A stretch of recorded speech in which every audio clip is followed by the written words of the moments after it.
System collapse کر گیا تو آپ یہاں کیا کرنے کے لیے بیٹھے ہوئے ہیں؟ اور کیا ہوا؟ ہاؤس آف کارڈز کی طرح گر رہا ہے نا. اس طرح نہیں، ایک ہی راستہ ہے الٹیمیٹلی، اس کے سوا کوئی چارہ نہیں ہوگا. میں نے خان صاحب سے بھی یہ بات کہی تھی کہ مہربانی کر کے اس پہ غور فرمائیں، بات کریں، کمیونیکیشن رکھیں. لیکن ایک سوال بھی ہے اس میں کہ بھیا اس کی بھی آنکھ خراب ہوئی، اس کی بیگم کی بھی خراب ہوئی. اور اس پس منظر کو ذہن میں رکھیں کہ وزیر آباد میں اسے قتل کرنے کی کوشش کی گئی تھی، سیریس کوشش. ورکرز کا بھی پریشر ہے، علیمہ خان کا بھی پریشر ہے. میں تو اس میتھڈ کو صحیح نہیں سمجھتا. اس دفعہ طوفان جب اٹھے گا، تاریخ تو اللہ بہتر جانتا ہے، دیہات سے اٹھے گا. دیہات کا آدمی مر گیا ہے، اس کی حالت بہت خراب. السلام علیکم ناظرین، آپ سیاست.pk دیکھ رہے ہیں. سوراب برکت آپ سے مخاطب ہے. ناظرین، سر ہارون رشید صاحب ہمارے ساتھ موجود ہیں. پاکستان کے جو حالات ہیں، پھر ناظرین ابھی ہم نے 14 اگست سیلیبریٹ کیا ہے. 80ویں سالگرہ پاکستان کی شروع ہو چکی ہے، 80واں سال پاکستان کا شروع ہو چکا ہے.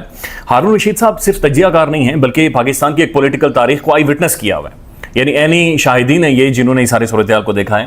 سر ہارون صاحب السلام علیکم. سر کیا؟ وعلیکم السلام ورحمۃ اللہ. خیریت سے ہیں؟ ٹھیک ہیں الحمدللہ. Long time sir. طبیعت ٹھیک ہے؟ صحت آپ کی ٹھیک ہے؟ ٹھیک ہے، اللہ کا شکر ہے. ابھی 14 اگست گزرا ہے پاکستان کا. 80 ایئرس، 80 سال. پاکستان کہاں پر کھڑا ہے سر؟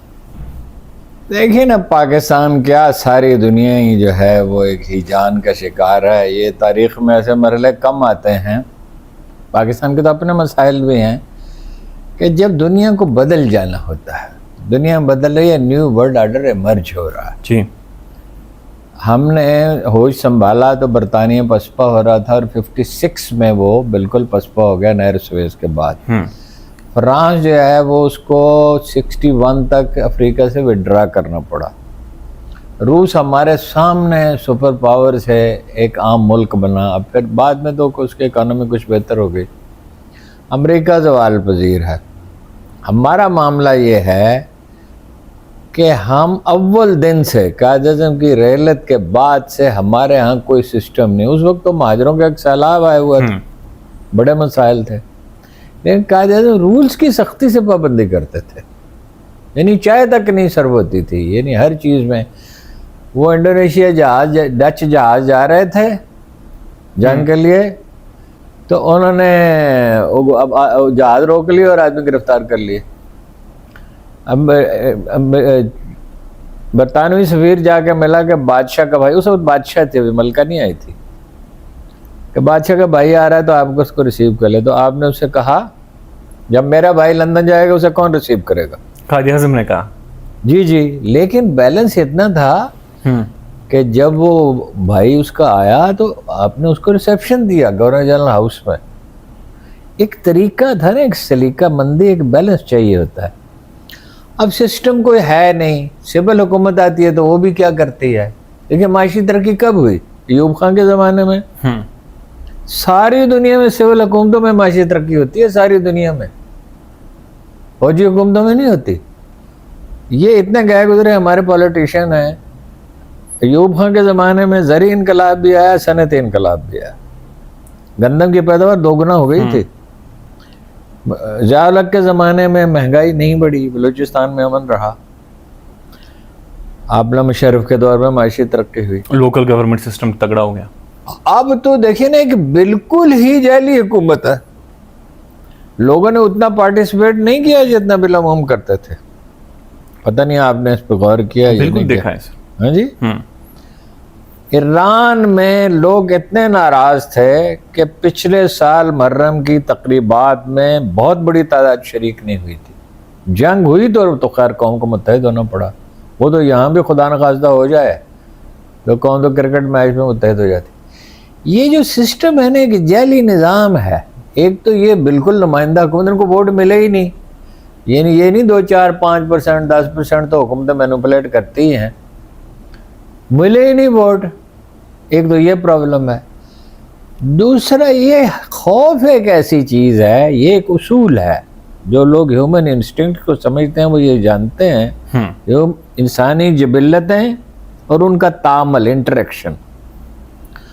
خوف ایک ایسی چیز ہے جس کو بہت سلیکٹیولی استعمال کرنا چاہیے، چاہے وہ آپ کا گھر ہو، چاہے وہ آپ کا ذاتی آفس ہو، چاہے آپ حکومت میں ہو، چاہے کوئی کارپوریشن چلا رہے ہو، صرف خوف کے بل پہ حکومت چلانے کی کوشش کریں، نتیجہ اس کا معیشت کی تباہی ہے، بے یقینی ہے، معیشت کی تباہی ہے۔ حکومت کے اور اسٹیبلشمنٹ کے درمیان فاصلے ہیں، حکومت اور فوج کے عوام کے درمیان تو بہت ہی فاصلے ہیں، تو یہ کوئی چلنے والی چیز نہیں ہے۔ بلکہ اب تو اعلان کیا گیا ہے کہ باقاعدہ کہ سسٹم کولیپس کر گیا ہے، سسٹم فیل کر گیا ہے۔ وہ خود وزیر صاحب نے کہہ دیا ہاں، سسٹم کولیپس کر گیا۔ سسٹم کولیپس کر گیا تو آپ یہاں کیا کرنے کے لیے بیٹھے ہوئے ہیں؟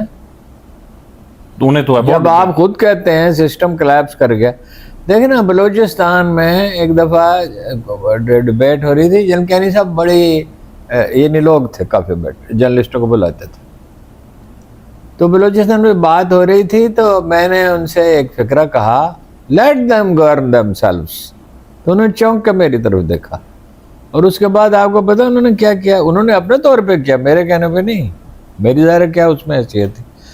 بلوچستان سے انہوں نے کہا آدمی بھرتی کرو، چھاتی کی بھی رعایت دو، قد کی بھی رعایت دو، اور اگر وہ سلسلہ جاری رہتا، اگر 30-40 ہزار بلوچ بھرتی ہو چکے ہوتے، وہاں انسٹیٹیوٹ آف میڈیکل سائنسز بنایا جا کے، وہاں اتنا امن ہو گیا تھا، میں اور حبیب اکرم صاحب زیارت تک گئے، کوئی گارڈ نہیں۔ اس سے پہلے تو ہمیں کہتے تھے چھاونی سے باہر نہ نکلو، جنرل جنجوعہ کا اصل میں کارنامہ تھا یہ، لیکن پالیسی تو جنرل کہنے کی تھی۔ کوئی آدمی سڑک پہ مل جاتا تھا، کئی دفعہ میں نے دیکھا کسی فنکشن میں جنرل جنجوعہ سے مجھے نوکری چاہیے، وہ کہ ہاں لے لو نا نوکری، تو کہتا تھا کیسے مجھے کب ملوں؟ وہ میں تو آپ کا نام لکھ لیتا ہوں، آپ آ جائیں میرے دفتر تو آپ کے لیے کوئی نوکری ڈھونڈ لیں گے۔ ہر آدمی سے ملتے تھے، ہر قبائلی سردار سے ملتے تھے، عام لوگوں سے ملتے تھے۔ بھائی یہ نرمی کے ساتھ سختی وہاں کی جاتی ہے کسی بھی جگہ جہاں ضرورت ہو۔ ہم نے دفتر چلائے ہیں اور ہمارا تجربہ ہمیں یہ بتاتا ہے کہ لوگوں کو موٹیویٹ کرنا چاہیے۔ حکومت بھی اسی طرح چلتی ہے، ورنہ تو دیکھیں نا جس چیز کی بنیاد نہیں ہوتی اس کی حکومت جو ہے یو اے کی ایک اس کی علامت ہے، سیکنڈ لارجسٹ ٹریڈ سینٹر ایک ڈیزرٹ میں، جہاں کا موسم بھی اچھا نہیں ہے، اور کیا ہوا؟ ہاؤس آف کارڈز کی طرح گر رہا ہے نا، فارغ ہو گیا۔ اس طرح نہیں، ایک ہی راستہ ہے، ایک عوامی منتخب عوامی نمائندہ ہے اور ایک اسٹیبلشمنٹ ہے، ان کے درمیان انڈرسٹینڈنگ ہونی چاہیے اصولوں کو قربان کیے بغیر۔ باقی سارے راستوں، آپ کے برآمدات کی حالت کیا ہے؟ آپ کے گندم کی کیا حالت ہے؟ گندم اول ہمیں منگوانی نہیں پڑتی تھی، اب ہم امپورٹ اور اب منگواتے تھے اگر تو تھوڑی سی گندم، ایسے ہی اب آپ 10 لاکھ ٹن گندم منگوا رہے ہیں۔ گنے کا کاشتکار پس گیا، عمران خان کے دور میں انہیں نقد پیسے ملتے تھے، گنوں والے کو تو بیڑا ہی غرق ہو گیا نا، آلو والے کا تو بیڑا ہی غرق ہو گیا نا، بالکل ہی۔ مکئی کا بھی برا حال ہوا۔ تو یہ اس طرح تھوڑی چلے گا، یہ الٹیمیٹلی اس کے سوا کوئی چارہ نہیں ہوگا کہ عمران خان سے بات کر۔ افغانستان میں آپ کے بارڈر پہ آپ امن چاہتے ہیں یا نہیں چاہتے ہیں جی، کون نہیں؟ کوئی چارہ ہی نہیں ہے، معیشت چل ہی نہیں سکتی اس کے بغیر۔ وہ اسرائیل کی مدد سے اور انڈیا کی مدد سے انہوں نے سرگرمیاں ان کی اتنی تیز ہو گئی ہیں، عمران خان جا کے کابل بیٹھ جائے تو کیسے نہیں صلح ہوگی جی؟ کوئی نہ کوئی راستہ، اگر کوئی امکان ہے تو یہی ہے نا۔ عمران خان ہوگا تو وہ اس کا اتنا پریشر ہوگا کہ ایران سے آپ ممکن ہے گیس بھی لے لیں، 8 ملکوں کو ایران گیس دے رہا ہے نا، ان کو ایکسیپشن دی ہوئی نا۔ جو آدمی سکھوں میں، بنگلہ دیش میں، ملائیشیا میں، ترکی میں اتنا پاپولر ہے، عرب ممالک میں سروے ہوتا ہے 92%۔ انہوں نے کہا to home do you want to meet, Khaleej Times نے کیا تھا سروے، خیر نے نہیں کیا تھا، یہ ایک میگزین ہے، ایک بہت مشہور ہے، شی جن پنگ، اردوان، پرنس محمد، فلاں فلاں فلاں، 92% نے کہا عمران خان سے۔ اس نے جو بات کی اقوام متحدہ میں رسول اللہ کی شان کے بارے میں، جیسی اس نے ایک آدھ موقع پہ نہیں کی تو وہ اس سے وہ فلسطین پہ جو بات اس نے کی تو اس کی وجہ سے وہ اس کا اتنا اس کی حیثیت بن گئی ہے۔ پالیٹکس میں سچویشن امپورٹنٹ ہوتی ہے، عمران خان یہ خصوصیات لے کے پیدا نہیں ہوا تھا. 42 سال کی عمر میں تو وہ پالیٹکس میں آیا. اسے تو پتہ ہی نہیں تھا کسی بات کا کہ ہی ٹرائی ٹو لرن کہ عوام کیا چاہتے ہیں. دوسری بات یہ ہے کہ یہ کرپٹ لوگ جی دولت کے انبار جمع کیے ہیں, ان کی کوئی ساکھ ہی نہیں ہے. اگر میری ساکھ ہوگی تو میں آپ سے کہوں کہ آپ مجھے 10 لاکھ روپے دے دیں, اگر آپ کے پاس ہے تو آپ مجھے دے دیں گے. جب میری ساکھ نہیں گا مجھے 100 روپے نہیں دیں گے کہ بھئی میرے پیسے کہاں جائے گا. ساکھ جب آپ کی نہیں ہے تو خوف کب تک رہتا ہے؟ سینا واجد نے تو بہت خوف پیدا کر دیا. یہاں لوگوں کو اندازہ نہیں ہے, انڈین آفیسر تک ہر وہاں جو ڈیٹینشن سینٹر تھے, جو مسنگ پرسن بنگلہ دیش میں یہاں سے زیادہ تھے, اذان کی آواز نہیں سننے دیتے تھے قیدیوں کو, سب موسیقی چلا دیتے تھے. پھر کیا ہوا؟ یہ کتاب میرے پاس پڑی ہوئی ہے, میں آپ کو دے دوں گا. تو پھر کیا ہوتا ہے؟ پھر یہ ہوتا ہے, دیکھیں ملک جا رہا ہے بے یقینی کی وجہ سے, سرمایہ جا رہا ہے, لوگ جا رہے ہیں. آپ کے سب ذہین لوگ, ڈاکٹر انجینئر گئے ہیں بہت بڑی تعداد میں, لاکھوں کی تعداد میں. پھر کیا ہوگا؟ بے یقینی میں سرمایہ باہر جا رہا ہے, لوگ بھی باہر جا رہے ہیں. اس کے بعد انارکی ہے.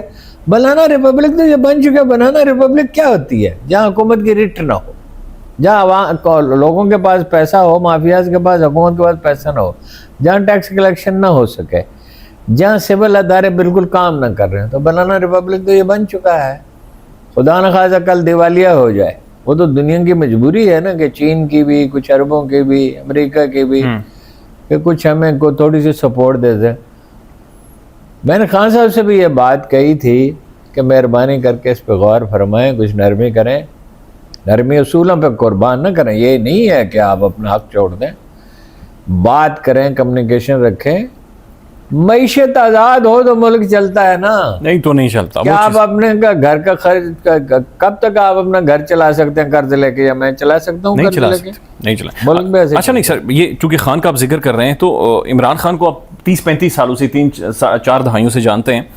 اب عمران خان کی صحت کے حوالے سے, بی پی کے حوالے سے, دل کے مسائل, پھر آنکھ کے ساتھ کا جو مسئلہ ہو گیا, پھر خان یہ کہہ رہا ہے کہ مجھے بے چینی محسوس ہو رہی ہے. عمران خان ایک ایسا ایتھلیٹ اتنا ہیلتھ وائز ڈیٹیریوریٹ ہو گیا, یہ کتنا سیریس کنسرن ہے؟ دیکھیں جی, عمران خان لوگوں میں سے ہے جس کی 2 خصوصیات ہیں. جتنا زیادہ سنگین مسئلہ پیدا ہوگا, جیسے آپ نے ورلڈ کپ میں دیکھا تھا, جیسے شوکت خانم میں ڈاکٹر نہیں مانتے تھے کہ نہیں بن سکتا, کوئی بھی نہیں, ایک آدمی بھی نہیں مانتا تھا, ایک آدمی بھی نہیں مانتا تھا, بلکہ اس میں وہ بہترین پرفارمنس دیتا ہے. دباؤ میں وہ کوئی فیصلہ قبول نہیں, کوئی فیصلہ نہیں آپ اسے کروا سکتے. لیکن 74 برس عمر ہو گئی ہے, 23 گھنٹے کوٹھڑی میں بند رہنا, وٹامن ڈی ویسے ہی کم ہو جاتا ہے. جب آپ کا وٹامن ڈی کم ہو جاتا ہے تو مسائل پیدا ہونے شروع ہو جاتے ہیں, ویکنس تو آ گئی نا جی. پھر انگزائٹی. آخر انسان ہے, ٹھیک ہے, وہ بہت بہادر آدمی ہے, بے پناہ دباؤ برداشت کرتا ہے. بہت کم لوگ تاریخ میں سے گزرے ہیں. اب صلاح الدین ایوبی کی مثال ہے کہ وہ بیمار بھی ہوتا تھا تو پھر بھی وہ جنگ میں شریک ہوتا تھا. اور قائد اعظم کی مثال ہے کہ ٹی بی کے باوجود بھی وہ کام کرتے رہے. کم لوگ ایسے ہوتے ہیں. وہ بھی دباؤ میں نارمل رہتا تھا نیلسن منڈیلا. لیکن ایک تو ان کا پرابلم ہے, یہ پہلی دفعہ میں بات کر رہا ہوں, یہ مطلب اب موقع ہے کہ یہ کرنی چاہیے. خان صاحب کھاتے ہیں گوشت. ہر آدمی کی ایک رغبت ہوتی ہے کسی کھانے سے جو اس کا جسم طلب کرتا ہے, لیکن اس کو ضرورت ہے, اتنی ورزش کرتا ہے. اور یہ پشتون جب 3000 سال پہلے آئے اس سے اپنا سیریا سے بخت نظر کے زمانے میں, یہ ٹھنڈے علاقوں میں رہے تو ان میں رجحان پیدا ہو گیا زیادہ گوشت کھانے کا. اور بھی میں نے دیکھا پشتونوں کا تو گوشت کی رغبت زیادہ, تو اس کا کولیسٹرول بڑھتا ہے. لیکن ایسا نہیں بڑھتا جو خطرے میں ہو, ایک ہلکی سی دوائی لے لی تو ٹھیک ہو جاتا ہے. اب آنکھ کا مسئلہ پیدا ہو گیا, کچھ نہ کچھ تو ہونا ہی ہوتا ہے, اور پھر انگزائٹی میں ظاہر ہوتا ہے. لیکن ایک سوال بھی ہے اس میں کہ بھیا اس کی بھی آنکھ خراب ہوئی, اس کی بیگم کی بھی خراب ہوئی. اور اس پس منظر کو ذہن میں رکھیں کہ وزیر آباد میں اسے قتل کرنے کی کوشش کی گئی تھی, سیریس کوشش. وہ تو دیکھیں, میں خود دیکھا اس کے خون رستے ہوئے. تو وہ تو یہ ہوا نا کہ اس نے نیچے سے ہاتھ مار دیا، اس کے ساتھ جو آدمی کھڑا ہوا تھا، جی جی جی، وہ جب شوٹ ہو رہا تھا اس دوران ایسا ہی ہے۔ اس کا مطلب ہے دیکھیے ہمارے تجزیے میں پیپلز پارٹی بھی ہے، نون لیگ بھی ہے، پی ٹی آئی بھی ہے، عمران خان بھی ہے، نواز شریف بھی ہے، امریکہ بھی ہے، چین بھی ہے، روس بھی ہے، اور جناب امارات بھی ہے، اور اللہ تعالیٰ بھی کوئی ہے کہ نہیں ہے؟ اس کی جان بچنی تھی، بچ گئی، اب آپ اس کو کچھ نہیں کر سکتے۔ اچھا اللہ نہ کرے، اللہ نہ کرے، ایک فطری موت بھی انسان کی ہوتی ہے۔ عمران خان نہیں رہے گا تو بے چینی ختم ہو جائے گی، بے چینی تو اور بڑھے گی۔ اور یہ جو 30 40 50 لاکھ نوجوان گھروں سے باہر نکل آئے اور 80% ووٹر پیدا ہو گئے ہیں، یہ تبدیلی کی خواہش سے دستبردار ہو جائیں گے؟ یہ کیسے ہوگا؟ یہ جائیں گے کیسے اپنی کانسٹیچوئنسیز میں؟ جنرل الیکشن کو مذاق تو نہیں ہوتا، افسوسناک واقعات ہو سکتے ہیں، انارکی تک نوبت جا سکتی ہے، ملک دیوالی ہو سکتا ہے۔ اگر ملک کے نقطہ نظر سے سوچتے ہیں تو مصالحت ہونی چاہیے، میں دہراتا ہوں، اصولوں کو قربان کیے بغیر۔ درست بات، یعنی ریکنسیلیشن کے بغیر یہ حل نہیں ہے۔ اچھا سر یہ بتائیں کہ بلڈ پریشر اتنا سیریس مسئلہ نہیں ہے، بلڈ پریشر ہمارے تو کسی تک رسائی نہیں ہے۔ بلڈ پریشر تو جو شروع میں ہوتا ہے، انگریزی دوائی نہ کھائی جائے تو ہربل میڈیسنز ایسی ہیں کہ وہ اپنے چند ہفتوں میں آدمی ٹھیک ہو جاتا ہے، اور یہ بعض اوقات وقتی بھی ہوتا ہے بلڈ پریشر۔ دوسرا، آپ خان کی طبیعت سے آگاہ ہیں سر، 10 مہینے اگر کسی شخص کی ملاقات نہ ہو، پھر وہ 3 سالوں سے قید ہو، کتاب نہیں ہے، ٹی وی نہیں ہے، ملاقاتیں، صرف ملاقاتیں اگر کھول دیتے نا، دیکھیے انسان کو، دنیا کے ہر آدمی کو ضرورت ہوتی ہے کیتھارسس کی، کسی سے گپ شپ کرے، ہر آدمی کو ایسا ہی ہے، درست 3 چیزوں کی ضرورت ہوتی ہے انسان کو، خوراک چاہیے ہوتی ہے، آئلی زندگی چاہیے ہوتی ہے، ٹھیک ہے، اور کیتھارسس چاہیے ہوتا ہے۔ ہر آدمی کا ایک الگ طریقے سے کیتھارسس ہوتا ہے، ہر آدمی کسی نہ کسی سے بات کرتا ہے، دل کی بات کہتا ہے۔ جو لوگ نہیں کہتے ان کی صحت پہ اس کا اثر پڑتا ہے۔ تو یہ تو ایک ظالمانہ بات ہے، ہر قیدی کو یہ حق ہے کہ اس کی ملاقات ممکن ہے، قاتل کی بھی ممکن ہے۔ ایون کلبھوشن یادو کی سر ملاقاتیں ہوئی ہیں، ہاں، انڈین جاسوس، اس کی کیوں نہیں ملاقات ہو سکتی؟ تو یہ جو ان کو اپنا رویہ بدلنا پڑے گا۔ اور یہ نواز شریف کیا حکومت چلا سکتا ہے جی؟ وہ کہتا ہے کہ میں نے کبھی کسی سے بدلہ نہیں لیا۔ وہ ٹائلیں اس کے گھر لگی ہوئی عمران خان کے، ہر شخص جا کے دیکھ سکتا ہے اس کو۔ انہوں نے کہا کہ یہ نادر ٹائلیں ہیں، اس کی سمگلنگ کا مقدمہ بنایا۔ وہ 1.5 سال گھر نہیں گرفتاری کے خوف سے وہ نہیں آ سکی۔ اور کیا کیا کام ہے، سرفراز نواز کرکٹر کو انہوں نے پٹوایا تھا، اور ایک دفعہ مجھے یاد ہے کسی کی کھیتیاں جلوا دی تھی نواز شریف صاحب نے، ایک آدمی کی فیکٹری سے کھیتوں میں آگ لگوا دی تھی۔ زرداری کے ساتھ کیا کیا، بے نظیر جو ہے بچوں کے ہاتھ پکڑے ہوئے عدالتوں میں پھرتی رہتی تھی، یاد ہے آپ کو؟ جی بالکل، ابھی بھی وہ فوٹیجز ہیں سوشل میڈیا پر۔ اور منتقم مزاج کیا ہوتا ہے، ہاں جی؟ لیکن وہ تو کہتے ہیں کہ ہم نے کبھی بھی اپنے جو مخالفین ہوتے ہیں ان کے ساتھ بدسلوکی نہیں کی۔ یہ تو قاضی سائنما سے پوچھیں اور جمائمہ کو ٹیلی فون کر کے پوچھیں نا کہ 1.5 سال وہ شادی کیوں ختم ہوئی؟ انہوں نے جو کیمپین چلوائی تھی، نہیں، انہوں نے کمپین چلائی اور مطلب وہ آ نہیں سکتی تھی یہاں۔ ظاہر ہے وہ جس طرح کی وہ اس نے زندگی گزاری ہے، نسل در نسل، وہ نسل در نسل امیر خاتون ہے۔ اس کے باپ کے، میں تو اس زمانے میں انٹرنیشنل میڈیا کی مانیٹرنگ میں میری ڈیوٹی رہی طویل عرصہ، ایک اخبار میں پھر دوسرے میں بھی، میں برطانیہ کے سارے اخبار پڑھتا تھا اور تمام میگزین پڑھتا تھا۔ جتنے ٹائٹل ایک حکمران کے چھپتے ہیں نا، وزیر اعظم کے، صدر کے، اتنے اس کے باپ کے چھپتے تھے نیوز ویک اور ٹائم میں۔ وہی اس کی شادی میں ہنری کسنجر شریک ہونے کے لیے آیا تھا، امریکہ اور یورپ کی ساری اشرافیہ آئی تھی۔ یہ الگ بات ہے خان صاحب نے اچکن کسی سے مانگ کے پہنی تھی، ہاں جی؟ یہ قصہ سنا ہی نہیں، یہ کیا وجہ ہے؟ خان صاحب لے کے گئے تھے ایک جینز کی پتلون، ایک سوٹ، اور وہ اپنا، اس نے کہا ان کا جو دوست میں نام بھول گیا، یہ کیا لائے ہو، تمہاری شادی ہے؟ اس نے کوئی بات نہیں، شادی۔ وہ پھر اچکن کسی سے مانگ کے لائے وہاں برطانیہ میں تو کوئی نہ کوئی لمبے آدمی ہوتے ہی ہیں. 6 فٹ 1 انچ قد ہے خان صاحب کا. وہ لگتے ویسے زیادہ ہیں کیونکہ ان کے جسم کی ساخت ایسی ہے. پھر وہ جناب بچکن لائی گئی. پھر جناب کپڑے تو خان صاحب یہ اب 3-4 سال سے انہوں نے ٹھیک پہننے شروع کیے. 6-7 سال سے. وہ تو وزیرستان جا رہے تھے تو یہاں سے کوٹ پھٹا ہوا تھا. میں نے کہا کوٹ تو دوسرا پہن لیتے. کہتے دوسرا بھی ایسے ہی ہے. وہ دوسرا بھی پھٹا ہوا ہے. دھاگے نکلے ہوئے تھے یہاں سے.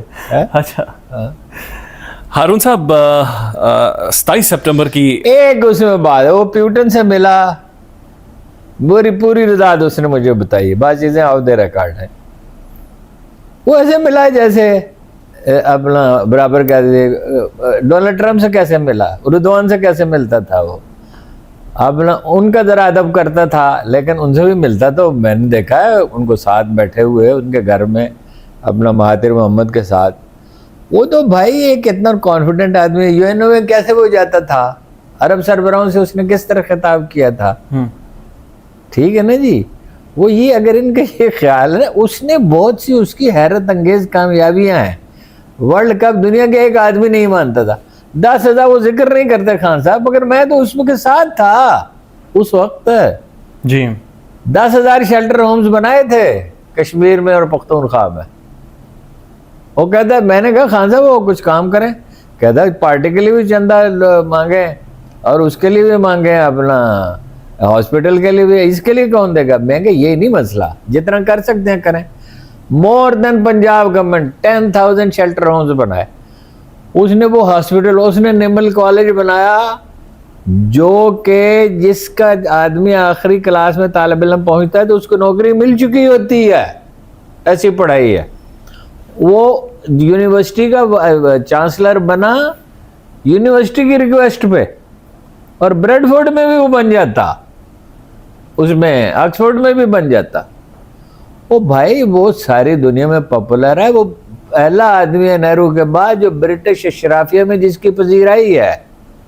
اس کی وجہ ہے, اس کی وجہ صرف اس کا کرزما نہیں ہے, اس کی وجہ صرف کرکٹ ہیرو کے طور پہ نہیں ہے.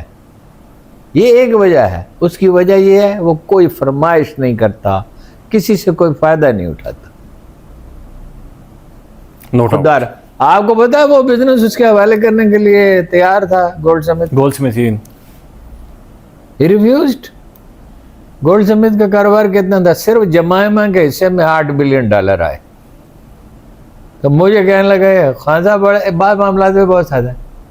وہ تمہیں کیسے پتا ہے. میں نے کہا میری رشتہ دار ہے, مجھے اس لیے پتا ہے. اللہ کے بندے میں نے اخبار میں پڑھا ہے. ہاں جی 27 سپٹمبر سر تحریک انصاف سہیل خان افریدی صاحب کہہ رہے ہیں کہ ملاقاتیں نہیں ہو رہی تو ہم پروٹیسٹ کریں گے, اسلام آباد کی طرف دوبارہ آئیں گے. پی ٹی آئی نے عمران خان کے معاملے کو ہینڈل کیسے کیا, ایک تو ہارون صاحب یہ بتائیں, اور کیا 27 سپٹمبر تاریخ ٹھیک ہے, ڈیمونسٹریشن کر سکتے ہیں پورے پاکستان میں. یہ میری ذاتی رائے میں بتا سکتا ہوں, جو میں نے پاکستانی سیاست کا مشاہدہ کیا, جو حالات کا جتنی مجھے سوجھ بوجھ ہے, کہ یہ طریقہ ٹھیک نہیں ہے. مظاہرے کرنے چاہیے تھے تمام شہروں میں ہر کہیں. یعنی لاہور کے 50 علاقوں میں چھوٹے چھوٹے مظاہرے ہو رہے ہیں, کراچی میں ہو رہے ہیں, ملتان میں ہو رہے ہیں, گجرانوالہ میں ہو رہے ہیں, پشاور میں ہو رہے ہیں, شیخوپورہ میں ہو رہے ہیں, قصور میں ہو رہے ہیں. تو وہ زیادہ مؤثر ہو سکتے تھے. اس کی 3,000 ریلیں بنتی, انٹرنیشنل میڈیا متوجہ ہوتا. اب یہ ورکرز کا بھی پریشر ہے, علیمہ خان کا بھی پریشر ہے. میں تو اس میتھڈ کو صحیح نہیں سمجھتا. نہیں ویسے لوگ نکلیں گے, کراؤڈ آئے گا. 20 لاکھ بندے کا وہ کہہ رہے ہیں. پختونخوا سے تو آئے گا. 20 لاکھ تو کہاں آئیں گے, لیکن بڑا ریزنیبل آئے گا. کیونکہ لوگ دیکھو نا, لوگوں کے دل تو جلے ہوئے ہیں. اور کشمیری آئیں گے, یہ تو میرا اندازہ ہے, اس لیے کہ کشمیریوں کے دل دکھے ہوئے ہیں. ایسے ہی بلوچستان سے لوگ آئیں گے, کراچی سے بھی آئیں گے, انٹیریئر سے لوگوں کے دل نہیں دکھے ہوئے, لوگ تکلیف میں نہیں. لوگ اس دفعہ ایک بات اور یاد رکھیے, اس دفعہ طوفان جب اٹھے گا, تاریخ تو اللہ بہتر جانتا ہے, دیہات سے اٹھے گا. دیہات کا آدمی مر گیا ہے, اس کی حالت بہت خراب. میں نے اس دفعہ, پچھلی دفعہ جو گندم بوئی گئی تھی, تھوڑی سی ہماری زمین ہے, میں نے 80,000 روپے اپنی جیب سے دیے مظاہرین کو. وہ کیا نقصان ہو گیا ہے بتائیے. سر لوگ بچیوں کی بالیاں بیچ کر بجلی کے بلز دے رہے ہیں, گھروں کا کرایہ دے رہے ہیں. ہاں جی, اپنے فریج بیچ کے, اپنے واشنگ مشینیں بیچ کے, اور جی سارا دن میں ٹیلی فون سننا چھوڑ دیا, سارا دن فون آتے ہیں. ایک زمانے میں ہماری ایک چھوٹی سی کنسٹرکشن کمپنی تھی میرے بھائیوں کی, یعنی میں اس کو دیکھتا تھا, تو وہ ایک بجٹ ہوتا تھا. تو کچھ لوگوں کو پتہ چل گیا کہ بھائی ان کا ایک بجٹ ہوتا ہے اس طرح کی چیزوں, کوئی بچوں کی فیس کے لیے, کوئی بیمار آدمی اس کو تھوڑی سی مدد کر دی. اب وہ بات پھیل جاتی ہے, آپ کو پتہ ہے سارا دن فون آتے ہیں, میت پڑی ہوئی ہے گھر میں, میت پڑی ہے, پیسے دیں. سارا دن ہر روز کئی ٹیلی فون آتے ہیں. لوگ کی حالت اتنی خراب ہے. اور دیکھیے ہوش مندی کا یہ عالم ہے. مجھے بتائیے 40 بلین ڈالر, میں ایگزیکٹ فگر آپ کو بتا رہا ہوں, ایک سروے ہوا ہے, پاکستانی قوم خیرات کرتی ہے. 40 ارب ڈالر جی. وہ اللہ کے بندوں کو انسٹیٹیوشن بناؤ, کو میکنزم بناؤ سٹیزنز کے کرنے. ڈاکٹر امجد صادق, ڈاکٹر وہ رضوی صاحب, ادیب رضوی صاحب, اس طرح کے کتنے لوگ ہیں ملک میں, بڑے بڑے بڑے بہترین لوگ ہیں جی. وہ شہریوں کی کمیٹیاں بناؤ, اور یہ جو بھیک پہ لوگ پل رہے ہیں ان کو کوئی کرافٹ سکھاؤ, ان کو کوئی کام سکھاؤ. ہر آدمی کوئی نہ کوئی کام سیکھ سکتا ہے. وہ لاکھوں آدمیوں کو غیر سودی قرضے دے دی اور وہ پورے وصول بھی ہوتے ہیں. ڈاکٹر امجد ثاقب صاحب نے, اخوت والے ہیں, الخدمت والے, کتنے بہت سارے ادارے ہیں ملک میں, ہزاروں تعلیمی ادارے ہیں. جہاں فری, جس اسکول میں پڑھا تھا اس کے طالب علموں نے 250 تعلیمی ادارے بنائے شاندار, جہاں مفت تعلیم دی جاتی. آپ کے کشمیر میں آپ کو پتا ریڈ فاؤنڈیشن ہے, ایسے ہی ہے, غزالی فاؤنڈیشن ہے. تو بھائی یہ لوگوں کو انوالو کریں. ایگریکلچر میں 300% کا پوٹینشیل ہے بڑا ایزیلی. پانی کو روتے ہیں. آپ مجھے بتائیے یہ دنیا میں کہاں اس طرح پانی دیا جاتا ہے جی. میں نے خود تجربہ کیا اپنی زمین میں, 6 ایکڑ میں فوارے لگائے, 10% پانی کی ضرورت رہ جاتی ہے. ٹھیک ہے. آپ کے پاس یہ تھل کا ڈیزرٹ پڑا ہوا ہے, چولستان کا پڑا ہوا ہے, تھرپارکر کا پڑا ہوا ہے. اس کے بارڈر پہ جو زرعی ایریا ہے اس میں آپ فوارے لگائیں. مثلا آپ نے 10 لاکھ ایکڑ پہ لگا دیے تو 90% پانی بچ گیا, تو آپ مزید کتنے گنا یعنی 90 لاکھ ایکڑ آباد کر سکتے ہیں. ایسے دریائے سندھ کے نیچے اتنا پانی ہے جو 50 سال کے لیے کافی ہے. لیکن کوئی پلاننگ ہو نا. بیج پنجاب چین کو تو چھوڑ دیں, مطلب 200 من تک چلا گیا چاول کی پیدا.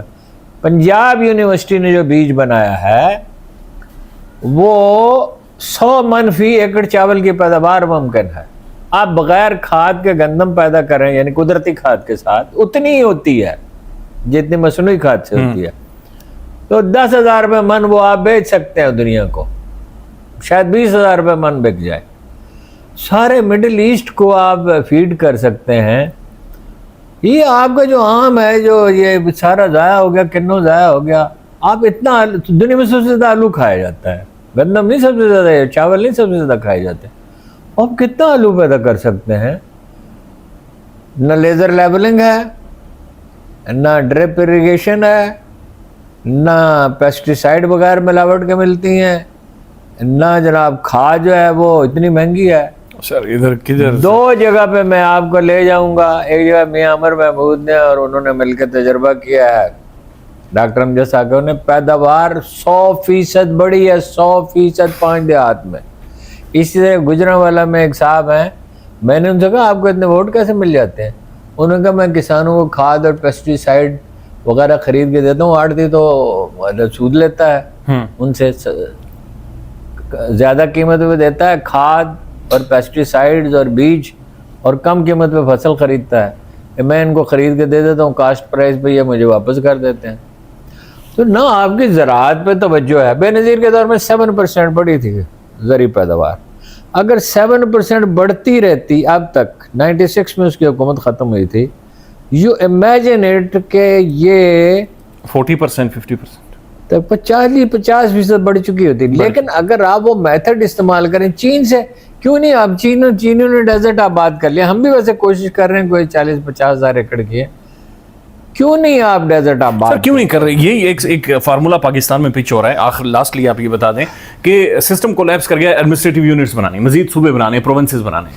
خبریں یہ بھی ہیں کہ پنجاب کے اندر 3 بنا دیں گے, خیبر پختونخوا اور بلوچستان پنجاب میں 6. تو یہ اتنے بن سکتے ہیں؟ یہ اس کی ضرورت کیا ہے؟ یہ سب سے چھوٹا یونٹ اسلام آباد ہے نا. ہاں کہتے چھوٹے یونٹ زیادہ بہتر فنکشن کرتے ہیں.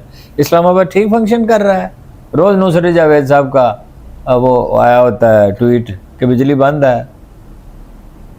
لیکن سر پنجاب کے دور دراز کی جو علاقے ہیں ان کے مقابلے میں تو پھر بھی یعنی کوئی ایک میتھڈ تو نظر آ رہا ہے نا اسلام آباد. نہیں شہری حکومتیں بنائے نا, اسلام آباد میں, کراچی میں, پشاور میں, کوئٹہ میں, گجرانوالہ میں, ملتان میں سٹی گورنمنٹس بنائے. اور ان کی اپنی بھائی کراچی میں ترقی کب ہوئی ہے؟ 2 ارب کا ترقیاتی بجٹ تھا تقریباً. 1.5 ارب ہو سکتا ہے, 2.5 ارب ہو سکتا ہے جب نعمت اللہ خان نے ٹیک اوور کیا. جب وہ چھوڑ کے گیا ہے تو 38 ارب 37 ارب کا ترقیاتی بجٹ تھا. اس نے جنرل مشرف کو سمجھایا کہ یہ جو بیریا کا علاقہ ہے, یہ جو ڈیفنس کا علاقہ ہے, یہ جو کنٹینمنٹ ہے, یہ شیئر کریں.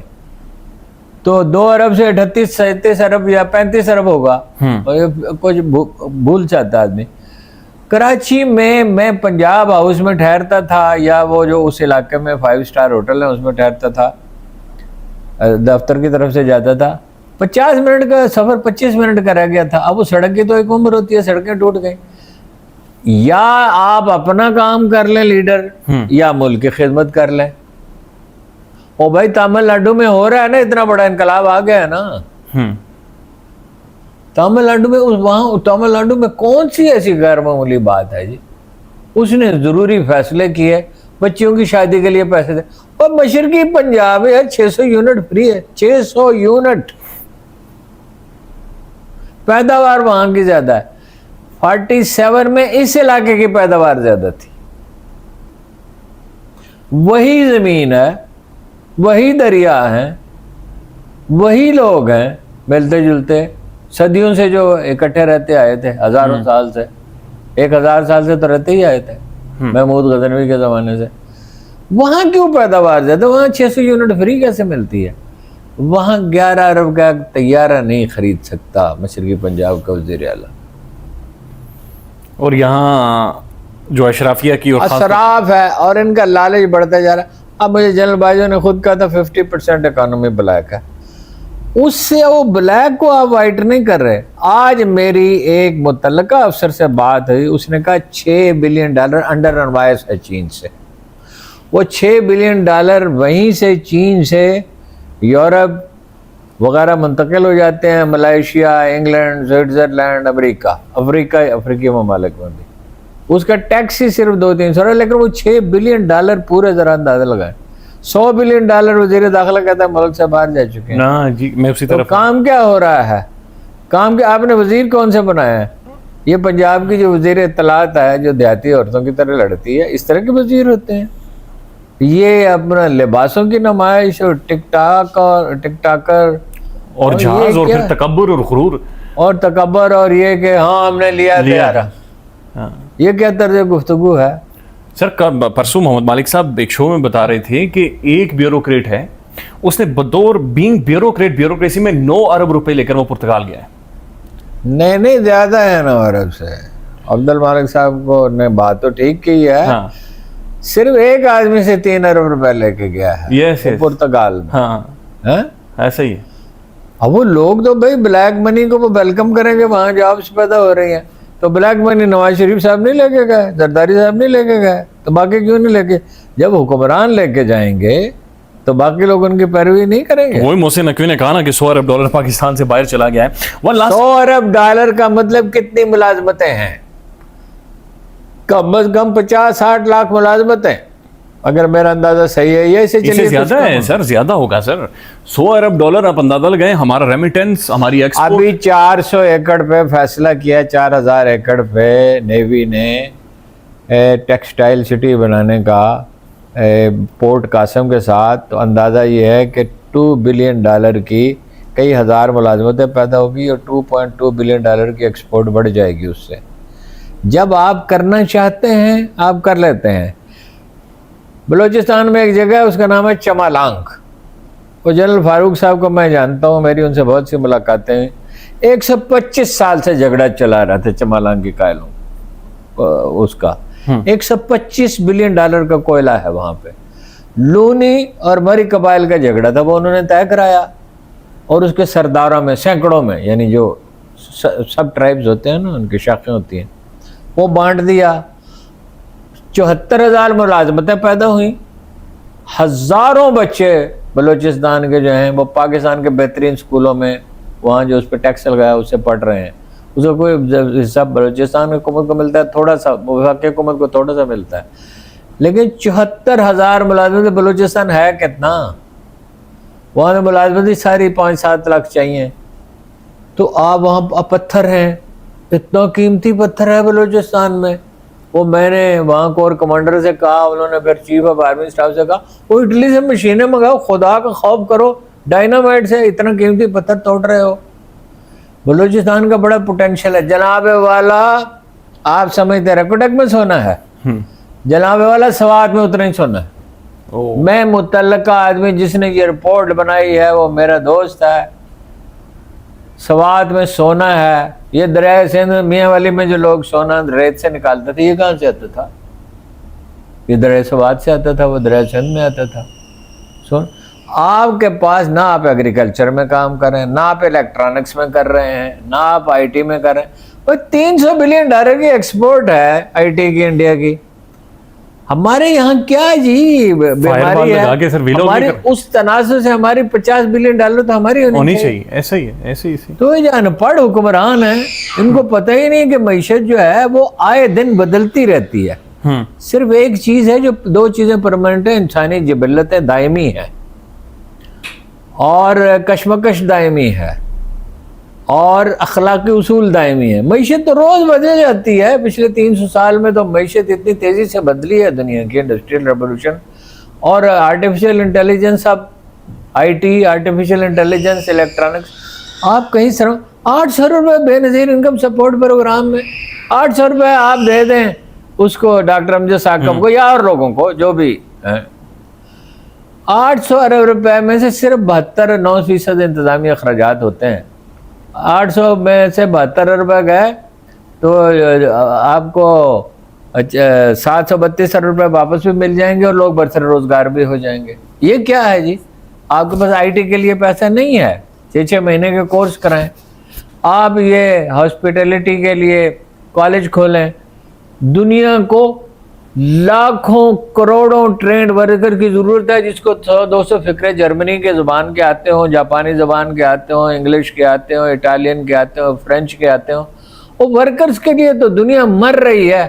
اب کیوں نہیں ورکرز کے لیے ٹریننگ سینٹرز بناتے ہیں؟ وہ ایک ڈاکٹر, ایک کرنل مجتبیٰ صاحب چلاتے تھے, مرتضی صاحب, انہوں نے بھی چھوڑ دیا. ایک ذوالفقار چیمہ صاحب نے ٹریننگ سینٹر کھولا ہوا تھا, انہوں نے بھی چھوڑ دیا. سر یہ بیسک چیزیں یہ کر کیوں نہیں رہے, ہمارے پاکستان میں ہو کیوں نہیں رہی؟ سر یہ اپنے کام کرنے کے لیے بیٹھے ہیں نا, یہ میرے آپ کے کام کے لیے تھوڑے بیٹھے ہیں. آپ مجھے بتائیے کہ مرسیڈیز والے پہ بھی اتنا ہی بوجھ پڑا ہے, اور موٹر سائیکل والے پہ. موٹر سائیکل والا بھی جو پیٹرول خرچ کرتا ہے تو وہ جناب 100-150 روپے لیوی دیتا ہے, اور لیوی کیا کہتے ہیں اس کو, پیٹرولیم لیوی ہے. ہاں, اور مرسیڈیز والا بھی ٹیکس امیر آدمی سے لیا جاتا ہے, غریب آدمی سے تو نہیں لیا جاتا ٹیکس. ایک آدمی نے کہا حضرت عمر سے کہ میں مدینہ میں گھوڑے پالوں گا, وہاں بہت بڑا فارم بناؤں گا. انہوں نے کہا پالو, چارہ نہیں تم مدینہ کا استعمال کر سکتے. اچھا. اس نے کہا جناب کیوں, آپ کو پتا وہ تو بیسک رائٹس کے معاملے میں. اس نے کہا میرا حق ہے. انہوں نے کہا بھائی صاحب جن کے مدینہ میں تو تھوڑا سا چارہ پیدا ہوتا ہے, تو جن کے اکا دکا گھوڑے وہ کیا کریں گے؟ دیکھیں نا, وہ مارکیٹ پہ پریشر رکھا جاتا ہے. مالک بن اشتر کے نام حضرت علی کا جو خط ہے اس میں یہ لکھا ہوا ہے کہ تاجروں پہ نگاہ رکھو, ان پہ دباؤ رکھو. وہ ملک کی معیشت کو آپ نے ریڑا بنایا, اس پہ چھوڑ دیا, حالات کے رحم و کرم پہ چھوڑ دیا. بھائی گنے کا چینی مافیا جو ہے, یہ چینی پہلے باہر بھیجتے ہیں پھر خریدتے ہیں. گندم کا بھی یہی حال ہو گیا. ابھی پھر کہہ رہے ہیں کہ ایکسپورٹ کرنی ہے. ایکسپورٹ کرنی ہے. کسان کو وہاں پیسے ایک تو تولتے پورا نہیں ہے, کئی دن وہ میں نے خود دیکھا کھڑے رہتے ہیں ٹرالے اور ٹرک اور یہ ٹرالیاں، اس کا وزن کم ہوتا جاتا ہے، اور وہ 50 کلو من کے بجائے 50 کلو لیتے، پھر اس کو ایک پرچی دے دیتے ہیں۔ یہ کیا طریقہ ہے جی؟ آپ نے مار ڈالا اس کو۔ اور کسان چیخ بھی رہے، رو بھی رہے۔ میں نے گندم بیچی جی 2100 روپے من، اب کیا بھاؤ ہے؟ 5000 روپے من۔ میں تو اس لیے بیچی کہ گندم ذخیرہ کرنا گناہ ہے، اللہ کے رسول نے کہا۔ اچھا آپ ایک اور بات بتائیے، کتنی گندم پیدا ہوتی ہے؟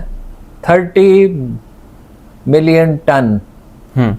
اس کا 10% عشر جو شرعاً لازم ہے ادا کرنا، تو پاکستان میں کوئی بھوکا رہے گا؟ چاول کا عشر لے لیں اور گندم کا عشر لے لیں اناج کا، تو پاکستان میں ایک آدمی بھوکا نہیں رہ سکتا۔ یہ اتنا کدھر سوچتے ہیں ہارون صاحب؟ لاسٹ کمنٹ ہارون صاحب کر دیں کہ یہ جو ہم نے مکہ معاہدہ کیا ہے اور جو بین الاقوامی طور پر پاکستان کی ساکھ بہتر ہو رہی ہے، اسے بطور اینالسٹ، بطور تجزیہ کار جو انٹرنیشنل ریلیشنز کو سمجھ بھی رہا ہے، دیکھ بھی رہا ہے، آپ کیسے سمجھتے ہیں؟ یہ ٹیمپریری ہے، یہ کب تک چلے گا؟ یہ دیکھیے، یہ الفاظ پہ اور معاہدے پہ اور لکھی ہوئی عبارت پہ منحصر نہیں ہے، یہ ان کے عمل سے پتہ چلے گا۔ دیکھیے، ایک تو بات بالکل واضح ہے کہ عرب ممالک غیر محفوظ ہیں، امریکہ ان کی حفاظت نہیں کر سکتا، یہ بات تو واضح ہو گئی۔ واضح ہوگی۔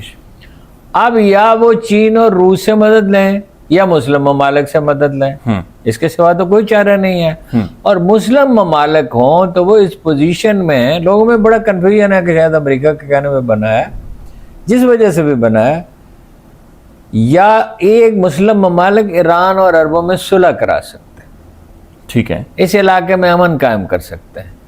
لیکن اگر پریکٹیکلی کچھ کریں گے، غزہ میں قتل عام ہوتا رہا تو مسلم دنیا نے کچھ نہیں کیا، جو کچھ کیا مغرب نے کیا، ایسے ہی احتجاج جو کیا۔ وہاں ان کو حفاظت کی ضرورت تو ہے، اور اللہ کے رسول نے کیا کہا؟ اللہ کے رسول کی سینکڑوں پیش گوئیاں ساری کی ساری پوری ہوئی ہیں، چھوٹی چھوٹی پیش گوئی بھی ہیں۔ آپ نے فرمایا میری امت کے لوگ سواریوں پہ مسجد میں جایا کریں گے، اس وقت کوئی تصور کر سکتا تھا؟ آپ نے تاتاریوں کو کہا کہ ان کو شکست دیں گے، روم کو دیں گے، ایران کو دیں گے، عرب سرسبز ہو جائے گا۔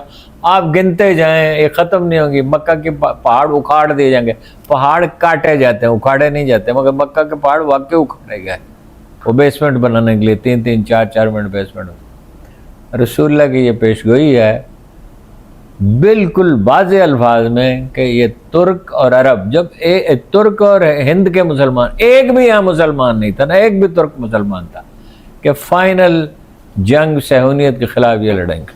میں صہیونیت کا لفظ احتیاطاً استعمال کر رہا ہوں کیونکہ یہودیوں میں ایسے لوگ بھی ہیں جو قتل عام کے اور ظلم کے خلاف ہیں، ایسے رسول اللہ نے تو لفظ یہودی استعمال کیا تھا۔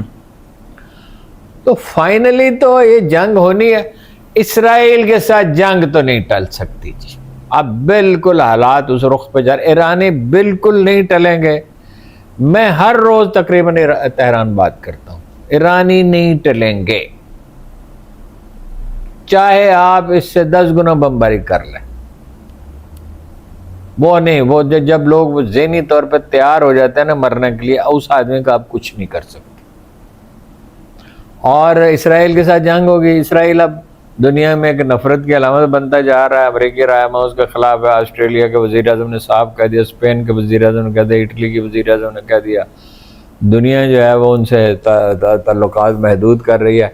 ایک دن جنگ ہونی ہے۔ پاکستان کا ہسٹوریکل ریکارڈ یہ ہے، 67 میں، 73 میں، 48 میں جتنی مدد ہو سکتی تھی پاکستان نے ان کی تھی۔ بھٹو صاحب نے تو اپنے مخالف امیدوار کو جو ریٹائرڈ جنرل تھا سیریا میں سفیر بنا کے بھیجا تھا، اور پائلٹ بھیجے تھے 73 میں بھی، 67 میں بھی، ایون اسرائیلی جہاز مارے گئے تھے، ہاں جہاز گرائے گئے تھے۔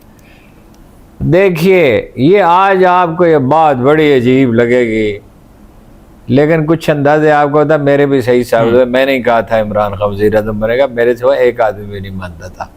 5 سال پہلے میں نے لکھا تھا، یہ غلط بھی ہوئے کئی اندازے، 5 سال پہلے میں بھی آپ کو کتاب دے دیتا ہوں، اس میں لکھا ہوا ہے 5 سال پہلے کا، تاریخ بھی لکھی ہوئی ہے کالم پہ، کہ بنگلہ دیش اور پاکستان جو ہے یہ ان کی صلح ہو جائے گی. ایک وقت ایسا بھی آئے گا کہ شاید کنفیڈریشن ہی بن جائے. پاکستان سے آرمی موو کرے گی, مجھے نہیں پتا 2 سال بعد یا 20 سال بعد یا 30 سال بعد, اور ایران سے گزر کر پہنچے گی اسرائیل. ایٹم بم ان کے پاس بھی, ہمارے پاس. ادھر سے ترک آئیں گے, کیونکہ جب وہ حجاز کی طرف بڑھیں گے, اردن میں سڑک بن چکی ہے, سعودی عرب میں یہودی زمینیں خرید چکے ہیں. جب وہ نکلیں گے, وہ اعلانیہ کہہ رہے ہیں ہم فرات تک اور نیل تک جائیں گے. جب وہ ایران سے گزریں گے, کون ان کو روکے گا جی؟ ٹھیک بات. اور وہ آپ کو پتہ ہے کہ کتنے ترک جذباتی ہیں, ایکسٹریم پر ہیں ترک کتنے جذباتی ہیں. ہم تو کہتے ہیں نا رسول اللہ صلی اللہ علیہ وسلم کا نام لیتے ہیں تو صرف درود پڑھتے ہیں نا صلی اللہ علیہ وسلم. ترک ساتھ یہاں سینے پہ ہاتھ بھی رکھتے ہیں اور جھکتے بھی ہیں. یہ 2 قومیں جو ہیں ان کا بڑا فیصلہ کن کردار ہے. یہ لوگ تھوڑی ہوں گے جو آ جائیں, نہ ترکی میں یہ قیادت ہوگی نہ وہاں ہوگی. یہ جنگ مقدر ہے, یہ اللہ کے رسول نے کہا. اللہ کے رسول کے بارے میں قرآن کہتا ہے ما ینطق عن الہوا الا وحی یوحی, وہ اپنی خواہش سے کوئی بات نہیں کہتے, یا اپنی طرف سے اس کا ترجمہ ہوگا نہیں کہتے, وہ وہی کہتے ہیں جو ان پر نازل کیا جاتا ہے. کوئی شک نہیں سر, کوئی شک نہیں. ہارون صاحب, pleasure having you sir, thank you.